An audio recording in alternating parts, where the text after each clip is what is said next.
అదే RTV app వార్తల్ని క్షణాల్లో చదివే అవకాశం ఉంటుంది. ఒక న్యూస్ పేపర్, ఒక టెలివిజన్ ఛానల్ మీ చేతుల్లో ఎప్పుడూ ఉంటాయి. దాదాపుగా వరుసగా 2 రోజుల పాటు కనీసం నిద్ర లేకుండా కూడా నీటిపారుదల శాఖ మంత్రి జిల్లాలో సమీక్షలు, తర్వాత తెల్లవారుజామున వరకు కూడా ఆయన ఇక్కడే పర్యటిస్తున్న పరిస్థితి అయితే ఉంది. ప్రస్తుతం ఇప్పుడు ఇన్ఫ్లో కూడా కొంత తగ్గే ముఖం పడుతుంది అనేది కొంత సమాచారం అయితే ఉంటుంది.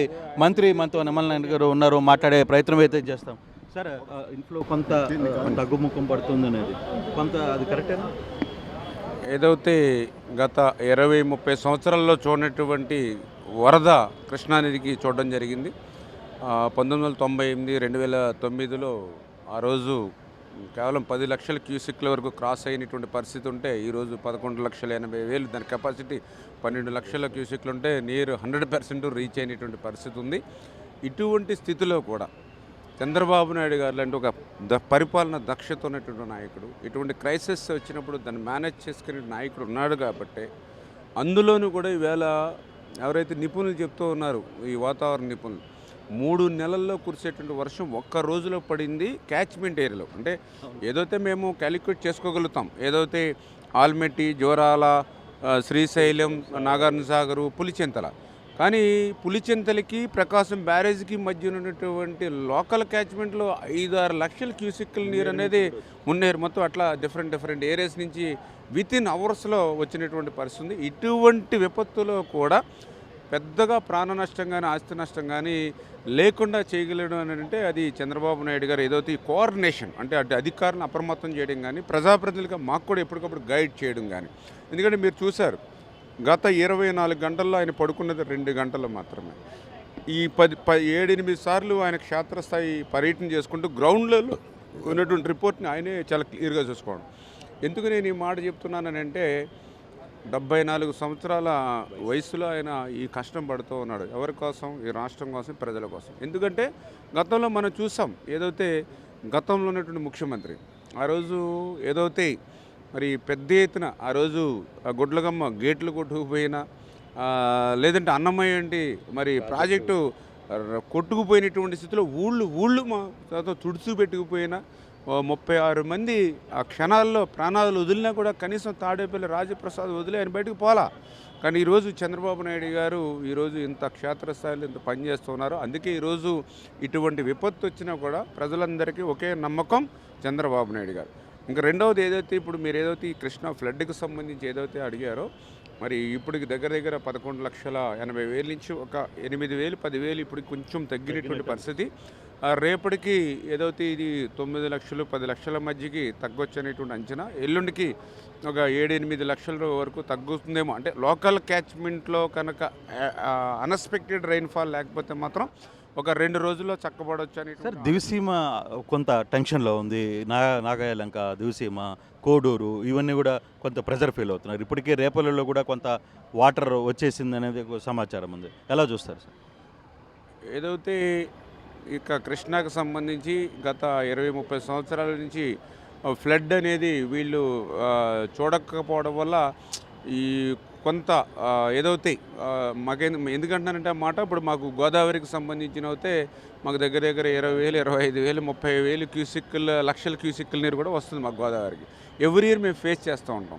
అందుకే మేము కూడా ఏంటంటే ఈ కృష్ణా డెల్టాకి వాటర్ ఇలా ఫ్లడ్ వస్తుందన్నా కూడా వంత వాళ్ళు నిర్లక్ష్యంగా ఉంటారనే ఉద్దేశంతో ఒక అలారం సిస్టమేషన్ ఒక 1 డే బిఫోర్ నుంచే తీసుకొచ్చి కలెక్టర్స్తో సహా డైరెక్ట్గా ఏదైతే ఎఫెక్టెడ్ లంకలు కానీ విలేజ్ అవుతుందో వాళ్ళని ఇన్వాల్వ్ చేసి ప్రజాప్రతినిధులను కూడా పంపించి అందరూ కూడా రిక్వెస్ట్ చేసి వాళ్ళందరినీ కూడా సురక్షిత ప్రాంతాలకు ముందుగానే తరలించడం, ఎవరైతే బెడ్ రీడింగ్ కానీ లేకపోతే గర్భిణీ స్త్రీలు ఎవరైతే ఉన్నారో వాళ్ళకి ప్రికాషనరీ హాస్పిటల్ చేయడం, ఇట్లాంటివన్నీ కూడా చాలా వరకు తీసుకున్నాం. అందుకే ఇప్పుడు కొద్ది లంక గ్రామాల్లో ఇంత వరద నీరు చుట్టుముట్టినా కూడా కొంతమేర సర్వీసెస్ విషయంలో మనం సక్సెస్ఫుల్గానే వాళ్ళ సాటిస్ఫాక్షన్ లెవెల్లో పోతూ ఉన్నాయి. కాకపోతే ఇక్కడ ఏంటంటే విజయవాడకు సంబంధించి ఇది ల్యాక్స్ దగ్గర ఒక 5-6 లక్షల మంది కుటుంబాలు ఇక్కడ ఎఫెక్టెడ్ అయ్యారు. అంతమందికి కొంచెం ఫుడ్ కానీ వాటర్ కానీ ఇవన్నీ కూడా మేనేజ్ చేయడం కష్టమైనటువంటి పరిస్థితి అయినప్పటికీ కూడా కొంతమేర ఆ మాత్రమైన మనం చేయగలుగుతున్నాం అని అంటే అది చంద్రబాబు నాయుడు గారు. ఎందుకంటే ఈవేళ 4 లక్షల ఫుడ్ ప్యాకెట్లు కావాలని అంటే విజయవాడలో తయారు చేసి, ఎందుకంటే వీళ్ళే ఎఫెక్ట్లో ఉన్నారు. అందుకే మళ్ళీ వెస్ట్ గోదావరి, ఈస్ట్ గోదావరి, ఏలూరు, ఏలూరు, ఏదైతే కింద మన ఒంగోలు, ఇట్లా డిఫరెంట్ జిల్లాల నుంచి కూడా ఫుడ్ ప్యాకెట్స్ కలెక్టర్స్కి, ప్రతి కలెక్టర్కి కూడా ఇంటింటి పెట్టి 50,000 లక్ష ఇంటింటి పెట్టి తీసుకొచ్చి మిల్క్, ఆఖరికి సార్ నిన్న ఫ్రూట్స్ కూడా మీరు తీసుకోండి, అవి కూడా డిస్ట్రిబ్యూట్ చేయండి, దేనికి వెనకాడొద్దు, కష్టాల్లో ఉన్నారు వాళ్ళని ఆదుకోవాలి అనేటువంటి హ్యూమన్ గ్రౌండ్స్లో పనిచేసుకుంటూ ఉన్నాం. ఏదేమైనా కొద్దిగా ఒక 2 రోజుల్లో ఈ యొక్క ఫ్లడ్ కనుక తక్కువ ముఖం పట్టేటువంటి పరిస్థితి ఉంది. మళ్ళీ ప్రజలు జనజీవనం అన్నీ కూడా ప్రకాశం బ్యారేజ్ ఇష్యూ కొంత టెక్నికల్గా కొంత ఆందోళన కలిగిస్తుందని అనేది, నిజంగా 3 గేట్లు వెళ్ళిపోయి అక్కడ గ్రౌండ్ లెవెల్ కూడా పూర్తిగా దెబ్బతినింది అనేది వస్తున్నవారు. అందుకే నేను మీ ద్వారా కూడా చెప్తూ ఉన్నా, ఫేక్ న్యూసెస్, పేటీఎం న్యూసెస్ని ఎవరు కూడా నమ్మవద్దు. ఏదైతే ప్రకాశం బ్యారేజీకి సంబంధించి నిన్న ఏదైతే పడవలు కొట్టుకొచ్చాయో అందులో ప్రత్యేకించి 69వ గేటుకి ఆ పడవ ఏదైతే ఆ వెయిట్ ఏదైతే ఉంటుందో దానికి సంబంధించి డ్యామేజ్ జరిగినటువంటి పరిస్థితి, కౌంటర్ వెయిట్. దానివల్ల ప్రకాశం బ్యారేజీకి వచ్చినటువంటి ఇబ్బంది ఏమీ లేదు. చాలా క్లియర్గా మన ఇరిగేషన్ అధికారులు దాన్ని పరిశీలించడం జరిగింది. ఏదైతే ఆ యొక్క కౌంటర్ వెయిట్ అనేది ఏదైతే రేపు ఆ డోర్స్ పైకి లేపాలన్నప్పుడు అవసరం. ప్రస్తుతం ఆల్రెడీ డోర్స్ మనకి ఓపెన్ చేసే ఉన్నాయి, ఎందుకంటే ఫ్లడ్ వాటర్ పోవడానికి. అంచేత ఇప్పుడు కౌంటర్ వెయిట్తో మనకు పని లేదు, ఎందుకంటే ఇప్పుడు రేపు ఫ్లడ్ తగ్గినా కూడా ఏదైతే గేట్స్ దానికి ఉన్నటువంటి వెయిట్కి ఆటోమేటిక్గా దానికి క్లోజ్ చేసేసుకుంటాం. కాకపోతే మళ్ళీ రేపు నెక్స్ట్ ఫ్లడ్ వచ్చినప్పుడు ఆ గేట్ని లిఫ్ట్ చేయాలన్నప్పుడు కౌంటర్ వెయిట్ కావాలి. తుంగభద్రకి, ప్రకాశంకి ఇట్లాంటి ఓల్డ్ సిస్టంలో అట్లా కౌంటర్ వెయిట్ ఉంది. అందుకే అది కూడా రిస్క్ తీసుకోకూడదని ముఖ్యమంత్రి గారి ఆదేశాల ప్రకారం కన్నం నాయుడు ఆయన కూడా దీంట్లో బాగా ఎక్స్పీరియన్స్ ఉంది, అందుకని ఆయన్ని కూడా తీసుకొస్తాను. ఇప్పుడే వచ్చే పరిస్థితి లేకపోయినప్పటికీ కూడా ఫ్లైట్కి తీసుకుని ఇప్పుడే 7కి ఆయన రావడం జరిగింది. ఆయన ఇచ్చినటువంటి గైడ్లైన్స్లో మా డిపార్ట్మెంట్ సంబంధించి ఎవరైతే డిజైన్స్ ఉన్నారో కోఆర్డినేషన్ చేసుకుని 1% కూడా రిస్క్ లేకుండా దాన్ని కూడా క్లియర్ చేస్తాము. దానివల్ల ప్రకాశం బ్యారేజ్కి ఏం మాత్రం కూడా ఇబ్బందికరమైన పరిస్థితి లేదు. ప్రజలందరూ కూడా అటువంటి ఫేక్ న్యూస్ని ఎక్కడ నమ్మవద్దు, ఎందుకంటే వాళ్ళు పదే రాజధాని ముంపు గురవుతుందని చెప్తూ ఉన్నారు. ఈవేళ చాలా క్లియర్గా మేము చెప్తూ ఉన్నాం, ఈవేళ చిన్నపాటి వర్షం వస్తే చెన్నై కానీ హైదరాబాద్ కానీ జలాశయాల్లో మారుతూ ఉన్నాయి, కానీ ఈవేళ ఒక్క రాజధాని మాత్రమే అమరావతి సేఫ్టీగా ఉంది. మొదటి నుంచి వాళ్ళు అమరావతి మీద విష ప్రచారం, అందుకే ఈరోజు ఫ్లడ్ మీద దృష్టిలో పెట్టుకుని అటువంటి ప్రచారం చేస్తున్న పరిస్థితే తప్ప ఈరోజు చాలా సేఫ్గా మిగిలిన రాజధానితో పోలితే అమరావతి 100% ఇవాళ సేఫ్గా ఉన్నటువంటి పరిస్థితి. ఎక్కడైనా చిన్న ఏదైతే కర్రగొట్టుకి కొంత సీపేజీలు ఏర్పడి కొంత వాటర్ ఏదైనా ఫ్లో అవుతుందనంటే అది కూడా గత ప్రభుత్వం పాలన తప్పిదం అది.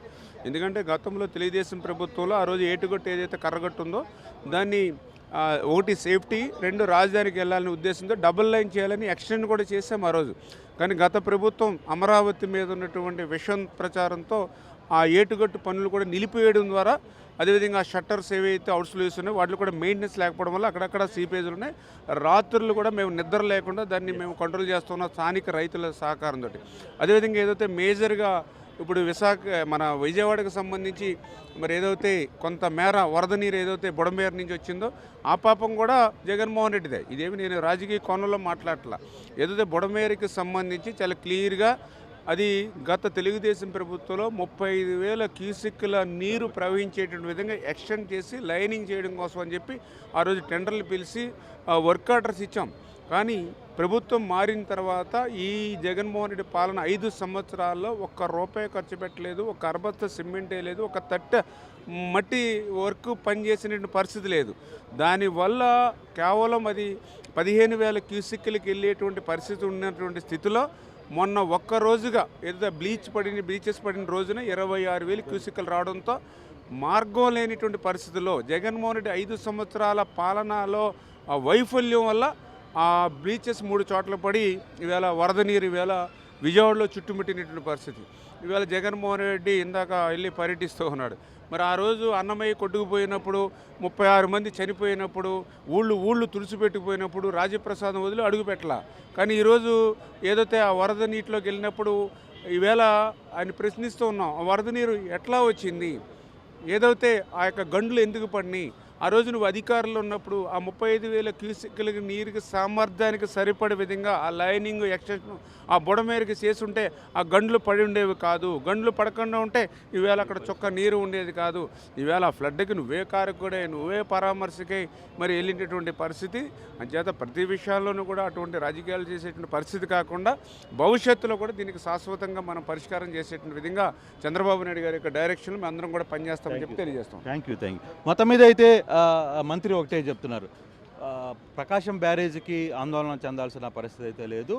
దాదాపుగా ఫ్లో కూడా కొంత 8 క్యూసెక్లు తగ్గుముఖం పట్టింది. సో ఈ నేపథ్యంలో రేపు రాత్రికి ఎల్లుండి మధ్యాహ్నం లోపల కూడా ఫ్లడ్ కొంత తగ్గుముఖం అయ్యే పరిస్థితి ఉంటుంది. బ్యారేజీకి నిర్మాణంలో ఎటువంటి ఇబ్బందులు లేవు. అన్ని రకాల ప్రయత్నాలు చేస్తున్నాం. అలాగే కన్నమ్మ నాయుడు లాంటి వ్యక్తులను కూడా ఇక్కడికి తీసుకుని వచ్చి మరో గంటలో ఇక్కడికి వస్తున్నారు. ఆయనతో కూడా కొన్ని సలహాలు తీసుకునే ప్రయత్నం చేస్తున్నాం. ఎక్కడ కూడా ప్రకాశం బ్యారేజ్ విషయంలో ఎవరు ఆందోళన చెందాల్సిన అవసరం లేదు అని చెప్పి చెప్తున్నారు. మరిన్ని వీడియోస్ కోసం ఛానల్ ని సబ్స్క్రైబ్ చేయండి. లేటెస్ట్ అప్డేట్స్ కోసం వాట్సాప్ ఛానల్ ని ఫాలో చేయండి. అండ్ లింక్ డిస్క్రిప్షన్ లో ఉంది.